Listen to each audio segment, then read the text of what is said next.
আবারও ঘুরে দাঁড়াচ্ছে চাঁপাইনবাবগঞ্জের ঐতিহ্যবাহী কাঁসাপিতল শিল্প। অনেক বছর পর নতুন করে আশার আলো দেখতে শুরু করেছে এই শিল্প।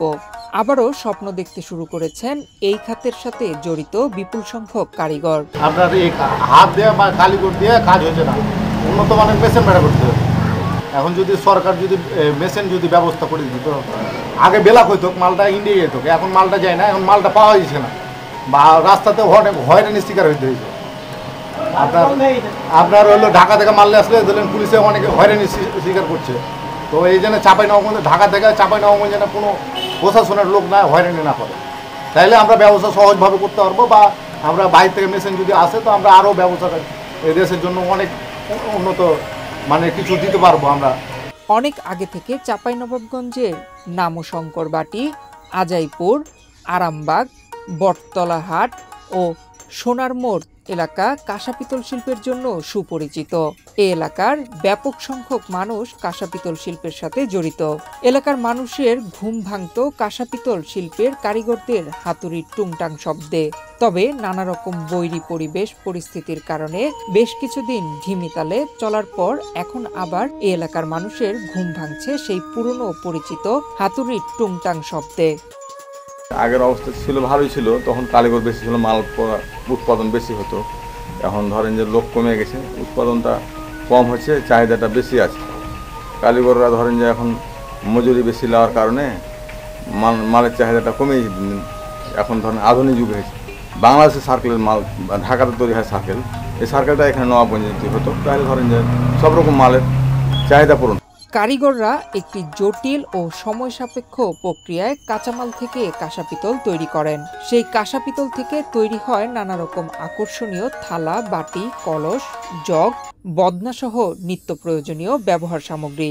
আমাদের কাঁচা যে বাইরে থেকে আমরা মালটা পাই ঢাকা থেকে আপনার মালটা যদি কাঁচা মালটা এর দাম কম হতো, সেক্ষেত্রে ক্রেতারা বেশি বেশি করে কিনতো। অথচ এদিকে মজুরিও বাড়ছে, কাঁচা মালটা রেট বাড়ার জন্য আমাদের প্রোডাকশনটা আসলে মানে খুব কম বিক্রি হচ্ছে, সব প্লাস্টিক অথবা সিলভার স্টিল এদিকে ঝোঁক দিচ্ছে আর কি। যদি আমরা কাঁচা মালটা একটু কম দামে পেতাম খুব আমাদের জন্য ভালো হতো আর কি। স্থানীয় মানুষদের মধ্যেও কাঁসাপিতল সামগ্রী ব্যবহারের প্রচলন রয়েছে। এই এলাকার বিয়ে, জন্ম, মৃত্যু, বিভিন্ন ধর্মীয় উৎসব, পালা পার্বণের সাথেও কাঁসাপিতল শিল্পের ব্যবহার জড়িত। একই সাথে এই এলাকার মানুষের এই শিল্পের প্রতি রয়েছে নানা রকম বিশ্বাস ও ভক্তি। তাদের ধারণা কাঁসাপিতলের থালা বাসন ব্যবহার শরীর ও মনের জন্য মঙ্গলজনক। কাঁসাপিতলের থালা বাসন ব্যবহার করলে কোনো ধরনের অসুখ বিসুখ হয় না। প্লাস্টিকের জিনিস আপনি 10 টাকাতে কিনলে ভেঙে গেলে তার কোনো মূল্য নাই, কিন্তু আমাদের এই জিনিসটা আপনি 20 বছর, 50 বছর, 100 বছর ব্যবহার করার পরও তার আপনার ধরেন 80% দাম আছে। এটা আমরা ধরেন যে কি করে যে রুচিসম্মত জিনিস, শোনার পরে শোনাতে আপনার খাইদ আছে, কিন্তু আমাদের এতে কোনো খাইদ নাই। আর কাঁসা পিতল খেলে আপনার থালায় বাসনে খেলে গেলে ক্যান্সার থেকে রক্ষা পাওয়া যায়, এটা বৈজ্ঞানিকভাবে প্রমাণিত হচ্ছে। এখন প্লাস্টিক মেলাবেন, এগুলো খেলে ক্যান্সার হয়। জেলার ঐতিহ্য কাঁসা শিল্প টিকিয়ে রাখার জন্য এই খাতে সরকারের এগিয়ে আসা প্রয়োজন বলে মনে করেন চাঁপাইনবাবগঞ্জ চেম্বারের সভাপতি আব্দুল ওয়াহেদ।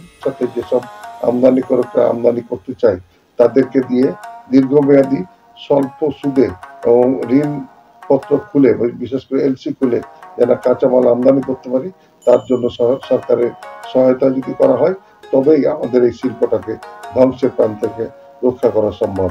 এবং আমাদের এই কাঁসা শিল্পের মানুষরা আজকে বেকার হয়ে গেছে, এই বেকার মানুষকে আমাদের কাজে লাগানোর পাশাপাশি আমাদের এই কর্মসংস্থান ভিত্তিক শিল্পটাকে আমাদের সহায়তা করার জন্য সরকারের সার্বিক সাহায্য সহযোগিতা কামনা করছি।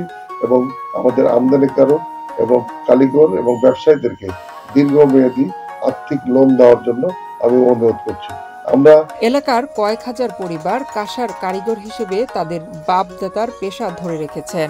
তাই সরকারি সহায়তা পেলে এই শিল্প অতীতের মতো দেশের পাশাপাশি বিদেশেও রপ্তানি করা যেতে পারে বলে মনে করেন সংশ্লিষ্টরা। নয়ন বিশ্বাস, বাংলাদেশ প্রতিদিন।